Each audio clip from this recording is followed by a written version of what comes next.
Last but not least, I'm excited to introduce Debbi Evans. You were ready, right?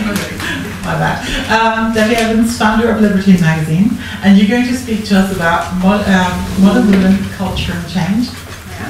Thank you so much. Hello everyone.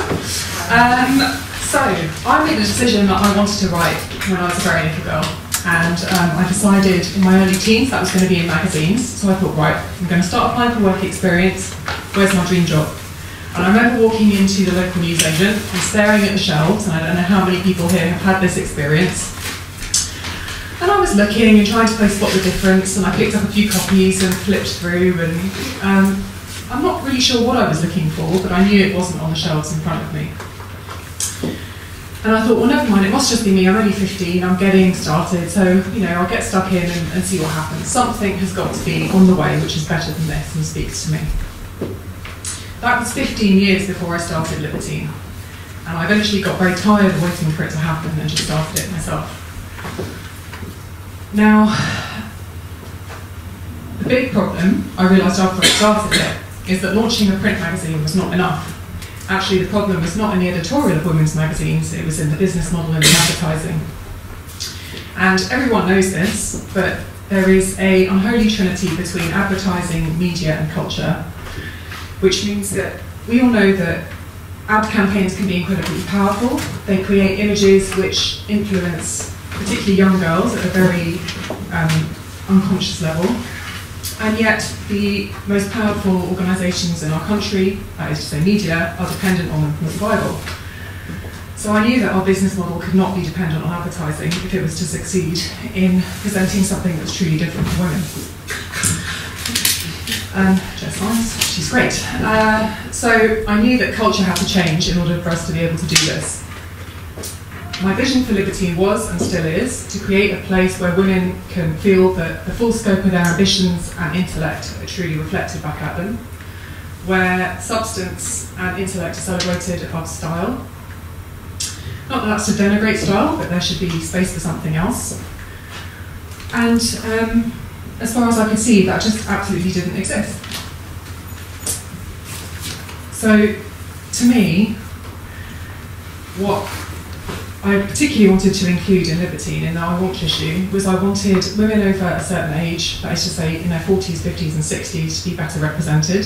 Because when we launched, although things are changing slightly, there were absolutely no images of women who were like the women in their 50s that I knew and admired, that were outside of that domestic space or that good housekeeping space or the kind of saga space.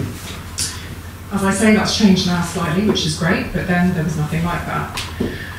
The other problem I had, and this was the real reason that I started Libertine, was that I'm a Wired subscriber, and I was very tired of reading magazines that were about so-called serious subjects and feeling completely alienated by the advertising in them. And to me, what we're excluded from makes a much more powerful statement than what we're given.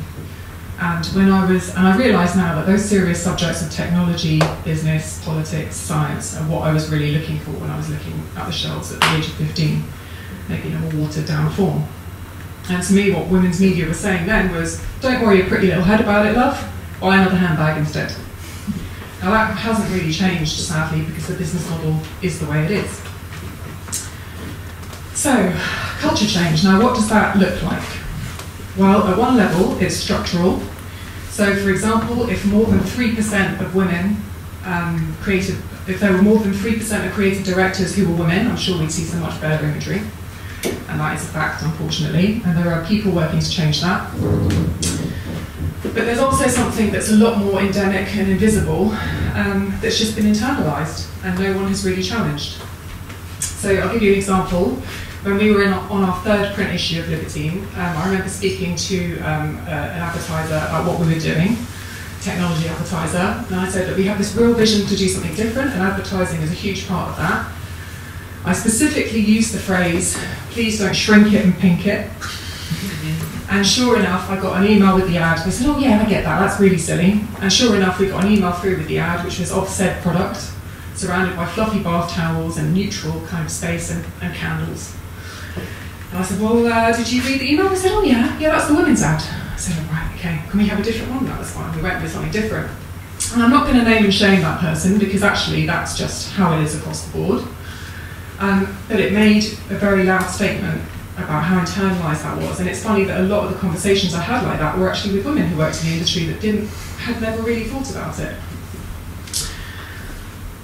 So I should probably say at this point that I absolutely don't want to be negative around any of that imagery. I think the problem here is that there's no diversity and no scope. And if you just have one ad like that, it's a bit silly, but when all the ads are like that, it makes a very loud statement about the kind of contexts that women are able to engage with so-called serious subjects, which is to say not seriously at all.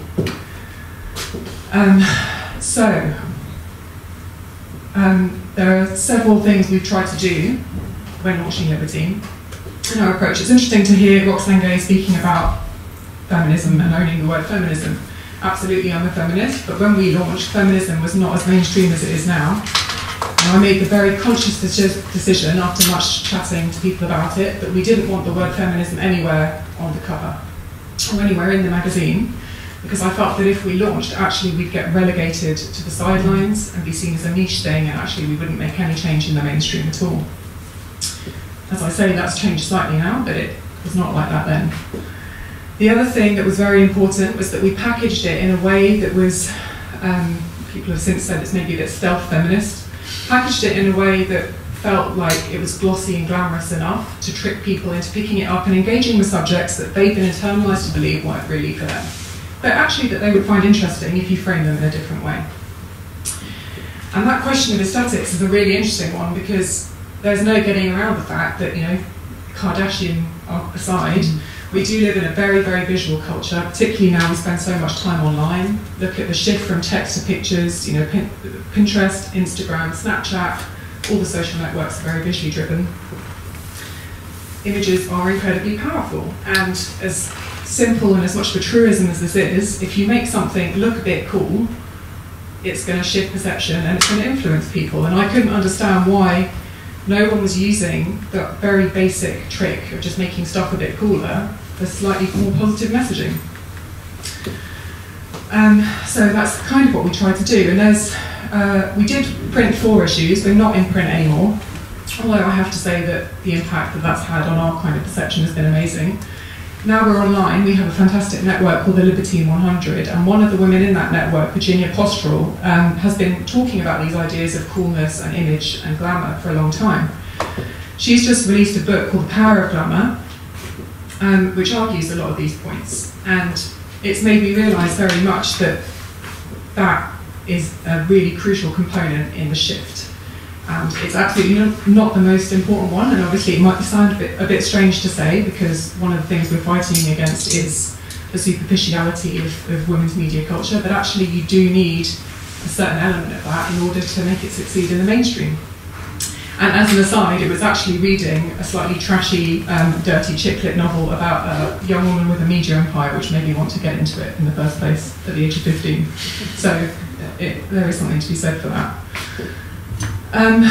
So what we're doing now is taking that idea of the power of glamour and using it to shift aspiration away from style and towards substance.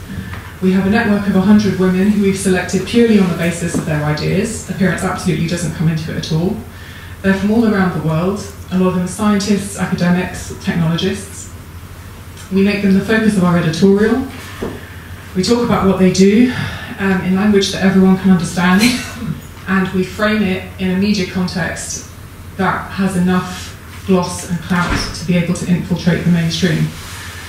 What's amazing about this is since we've started doing it, there's been at least half a dozen other people who are doing something similar and also trying to change things for women in the media space, both here and in the US. It really feels like we're part of the movement, and I think if enough of us do it, and things really will start to change. And when they do, it means we'll eventually get to a place where we can shift aspiration and make a new generation of celebrities and role models that are academics, technologists and scientists for the next generation. Thank you.